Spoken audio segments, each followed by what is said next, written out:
ASMR. And today we are talking about the long-awaited, highly anticipated new Bong Joon-ho joint, Mickey 17. If you've been living under a rock, first, welcome. And if you're new here, welcome.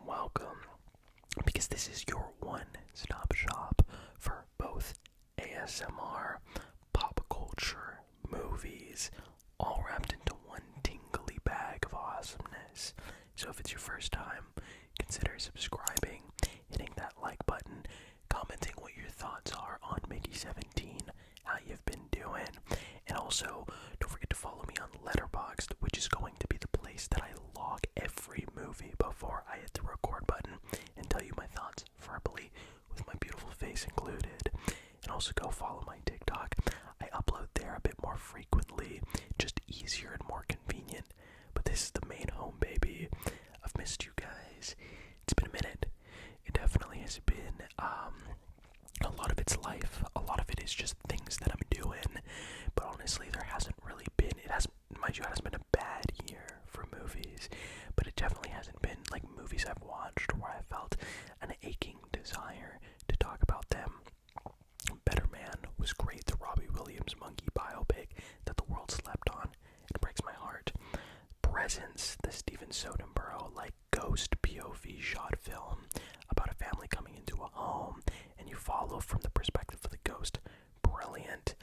I liked the monkey, but again, like, there just hasn't been something where I was like, yeah, I need to talk about it. So I feel that in and of itself is kind of proof of what Mickey 17 and the vibe and the feelings I got from it are. And we'll get to that in a second. I have the big video coming up, which is my favorite films of 2024 list. I got a little sick, had to take a mental health break just from life, and it got me the opportunity to watch all the movies that I had left, and I'm feeling concrete about the list. It's probably going to be about like 30 movies I discuss, so look forward to that. But that's tomorrow's news, figuratively. Today, right now, actually technically, I say that's tomorrow's news, but in actuality, me recording this now means that I'm going to be uploading this video tomorrow, so technically this video is tomorrow's news, and the best of the year list is like a week from now's news. Anyway, I digress. What is Mickey 17 about, you ask? Well, you center on Mickey Barnes, played by Robert Pattinson, a man who hasn't really felt like he's ever amounted to much, and thus, because of his insanely low view of himself, he sees an opportunity of a ship flying to a different planet to help colonize it away from Earth. He signs up as an expendable, basically the guinea pig, who, if the land is not inhabitable, or there is a vaccine needing curing, or a creature that needs to be dissected, he goes, tests it, comes back all the time, and dies. So he basically just becomes this dummy that gets brought back 17 times, until on the 17th, something huge happens. Now, I will not get into the spoilers of it all. The only thing I will say, because it's in the trailer, is there is multiple Robert Pattinson, Mickey Barnes in this film, and that's it. Where it goes, what happens, I'm going to leave that for you to find out, because I really do think that this is one of the rare, ever so rare films in a landscape that does not look at the price tag that this movie spent and uses, and this is the high concept stuff that's happening, and says, let's combine it and make a sandwich. It just doesn't happen, and it takes someone like Bong Joon-ho to have decades of credibility and reliability, but also someone who can win a Best Picture like Parasite to make anything remotely close to a Mickey 17. Even your thoughts aside, that's kind of indisputable. And what people also kind of fail to realize is that this film has been basically done for a year and a half, 2 years. It was shot back in 2022. It's kind of crazy. So it's clear that this film is a lot to the people that helped make the movie happen. And I do think that this is a movie well worth your time for a myriad of reasons. Because on the one hand, there is this side to Mickey 17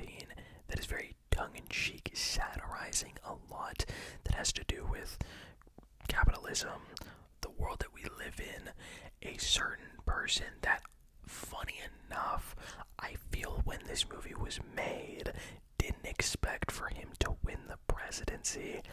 And now that times have changed, it feels all the more both necessary but awkward to the film's credit. And I think that does work. And what I always continually have to tell myself is that Bong Joon-ho has made 3 fully established English language films while also doing Korean film as well. He did Parasite, but even before then he did Okja, and then before that I'm almost certain he did Snowpiercer. So he does a bit of an alternative trade. And I think what's so fascinating is it's almost as if he chooses when to do films in a foreign time or place in that whole studio system, or utilize the American facilities, the actors, the studio system, depending on how broad and big or bold and audacious the stories at hand are. And also in that same vein, Mickey 17 is quite literally as bold and swinging as a film about the world having been completely frozen over and the last of humanity lives on a train where the front is the richest and the back is the poorest, or a film that has a giant CGI pig and deals a lot about environmentalism and the way that we treat animals. Yeah. And out the gate, that's what I have to first and foremost to commend Mickey 17 on, which is that it is uncompromising in every little facet of what it's trying to do. Again, the tongue-in-cheek moments where the irony just bleeds through and the humor does carry you heavily. Mileage will vary. I've heard people I saw it with say didn't work for them as much. A lot of people are disappointed because, again, it really does in the marketing emphasize the science fiction elements. But to me, after having seen it, it almost kind of plays that as more the backdrop for a lot more of the zaniness or oddball commentary or just even the visual approach to play in. It's the lighter moments paired with the more serious stuff, which I do really want to talk about in a second. It is always committed with such a visual aesthetic and approach and a stylistic swing. And like, I don't know, I've looked it up, and like Bong Joon-ho, apparently he understands English. He has a translator with him when he does like press junkets and whatnot, but English is not his primary language. So to me, as it is, when you are writing anything, let alone comedy and humor, it's always going to be with a certain perspective in mind. But when you are writing as English is your second language and is making an English, I want to say like, yeah, pretty much an English dominant film, it's like comedy doesn't work for me. But when you're having a non-English speaker making a film in English and the humor works, not that I would expect anything else, but there is cultural differences, just a whole different way of life for Bong Joon-ho compared to what I have been ingesting as an American audience, and it just hits. And it would have hit, you know, in a different way if it wasn't made by Bong Joon-ho, but it was, and it was perfect. And that's the thing, right? It's like, to have me laughing as hard as I was at so many moments, it really makes you wonder, like, who is this guy? And again, like, he does not need to prove himself. He's been doing this for over 20 years. But it made me scratch my head, like, damn, this movie's working as well as it is, despite the fact, and, you know, I didn't expect Bong to not be cooking the absolute sauce. But it just really did reaffirm that he is one of the boldest storytellers alive. You also have this science fiction element, and you follow a character who is a loner, who doesn't have a high view of himself. And so then it's like, you can get really heady or over-reliant on the science fiction kind of carrying your movie. Unfortunately, I kind of do think that is a bit of the case with someone like Neil Blomkamp, for example, who does like Elysium, District 9, and Chappie, where I think there is an abundance on the visual aesthetic and flair to kind of overcompensate for more nuance or depth to be had. But no, and that's the thing, and I think a lot of people are not going to like about this film, is it uses that again to just jump into all this craziness. A film so deeply embedded in a love for its lead character, Mickey Barnes. And I gotta say, you know, at this point, if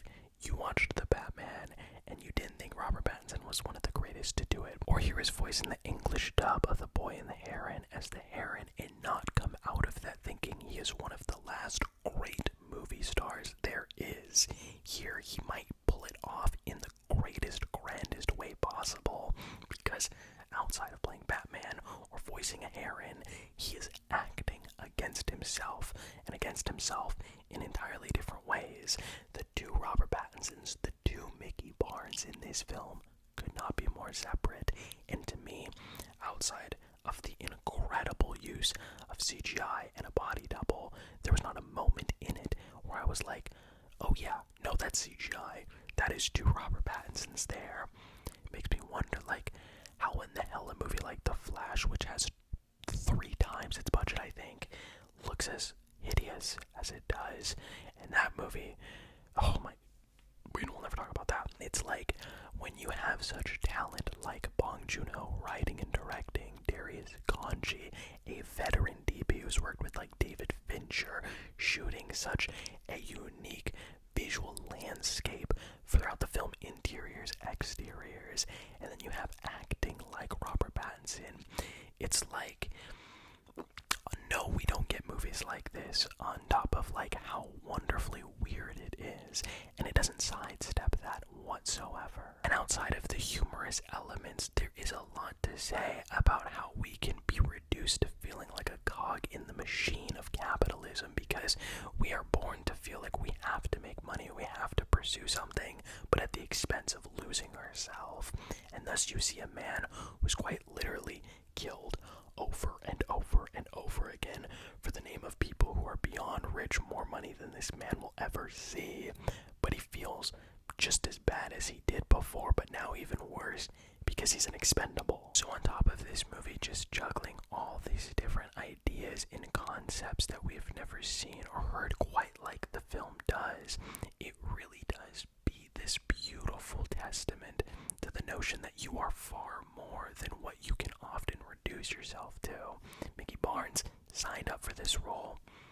In the film, it's a little bit different. Like, I'm not going to give it away. It's a lot more funny at first, but like, it is clear that this man has an incredible low view of himself.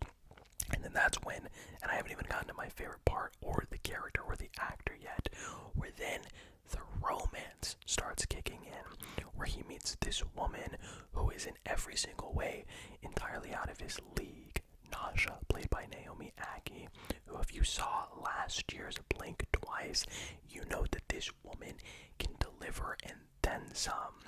And I at first was like, yeah, no, they're terrific. Their chemistry is exuberant, it's life, it's colorful. But I was waiting for the shoe to drop. And I'm not going to spoil the way that the movie kind of delves into its third act and how all the themes and ideas kind of come to a head. And I will say, they don't always work.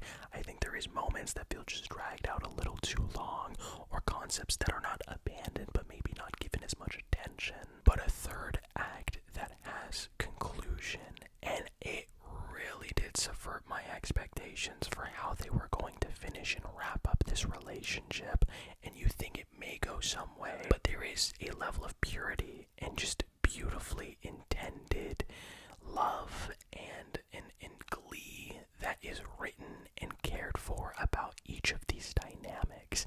And it does play into this thought I had of like, again, Bong Joon-ho didn't start making movies under the Americanized system of Hollywood that so many of my filmmakers did.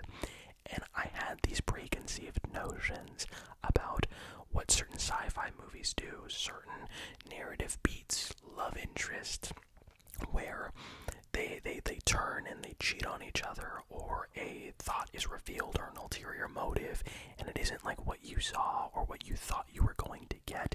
And sometimes, you know, it happens because the film maybe doesn't have enough faith in the characters, that it has to add some sort of seasoning to the meat for you to enjoy it more. But when a film, no spoilers, is committed to the purity and the love and seeing someone beyond what they reduce themselves to, it really affected me. And slight story, when I first saw, because I've seen it twice, when I first saw Mickey 17, I knew like 10 minutes in I was cooked. I had to pee so bad, and of course this I had a pee just for the sake of it. But by those last 10 minutes, I quite literally, my back was hurting. I had to stand in front, like by the aisle, because I was like, okay, the moment the credits hit, I'm going straight to the bathroom. And thus it kind of really diluted what the essence of that ending was, especially because of how different it is from the rest of the film in a lot of ways. And at first I was like, oh, not like an oh, that's it, but like an oh, I gotta think on that. And so much so that on top of the film that I was already having watched being something I loved, it was like, okay, let me do this film proper service and watch it again. And it's beautiful. It is so, so, so beautiful in a way that, like, if you have ever felt like you yourself are your harshest critic, or no one criticizes you more than yourself, anybody that's self-deprecating, self-loathing, self-hating, it will really stick out to you in a way that, like, the film says a lot about how we can self-impose these horrible chastising beats within ourselves, these deep-rooted seeds that we let grow because of how much we don't like ourselves. Oftentimes over situations, we blow up in our head, we downplay as to the fact that, hey, maybe we didn't do it the way that our head is trying to tell us.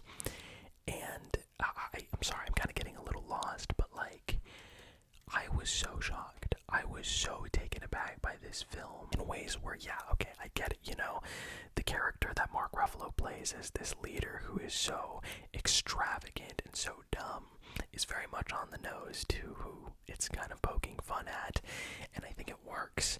Or, you know, the sci-fi elements bound to just have some things left behind, because honest to God, the movie doesn't even really care about too much of the sci-fi-y elements by the end, but far more something humanistic. And I can get that if it rubs you the wrong way, if the way that the film was marketed was not the way or the thing that you got. But again, like, this movie was going to lose no matter what in terms of financial viability. So it's like, just celebrate this movie for what it is. If it wasn't the meal that you expected, kind of analyze why you got the meal that you did, as I did as well. And I don't think it is perfect. I think there is flaws, but it's like, and I've been trying to really pinpoint this, but it reminds me of why I will always say and I am not trying to relate this to Marvel brain stuff. I promise you there is more to movies than the Marvel machine. But the reason why Sam Raimi's Spider-Man films, all three, I will covet and probably hold the DVDs on me in my casket if I decide to be buried, is because there is nobody more who loves the character of Spider-Man, but more importantly, the world and the characters that make Peter Parker up than Sam Raimi does. And there is, like, the moments in those films, the smaller characters that stand out to me that I will always remember and aid that package happens here in Mickey 17. There is characters, doctors, crew members that have all these weird little garnishes that are either written or improvised, but either way put on the final cut of the film that we watch. Then I'm like, what? And it's like, it's weird, it's odd, it's a little messy, but it's a film that, like, I've never felt like I've ever had before, and I really do deeply appreciate it. And it's all these different talents, from faces and names that I've known to new ones that I haven't, coming together to make a project so odd but deeply in love with the idea of love, deeply in love with the idea of being bigger than yourself, using this cloning device MacGuffin as a metaphor for interpersonal turmoil. That's all I'll say. I sort of adore this film, and I get it if it's not your cup of tea. My recommendation is to just think about it. Meet the film on its own terms. You know, it's not like you are taking a poll before each movie, and then the movie's constructed based off of what you think or what you feel or what you want out of something, but you are being brought into someone's own heart and mind, and that isn't you. You can extrapolate and create a clayed, malleable version of what that thing means to you, but that's Bong Joon-ho's film, and I, for one, beautiful and sentimental it was. So yeah, this weird concoction of satirical humor, of edge and fun, but also just sci-fi weirdness with this beautiful center of love and a romantic relationship that I came out of, and I'm not even gonna lie to you, I cried multiple parts, even off of, which is rare as of recent, hasn't happened to me since Dune 2 or maybe Furiosa. When you watch something so big and grand that the imagery and the shot composition or the blocking is just perfectly attuned to make that string in your heart be tugged, and I cried, I folded. Again though, I don't think I can fully say like, yeah,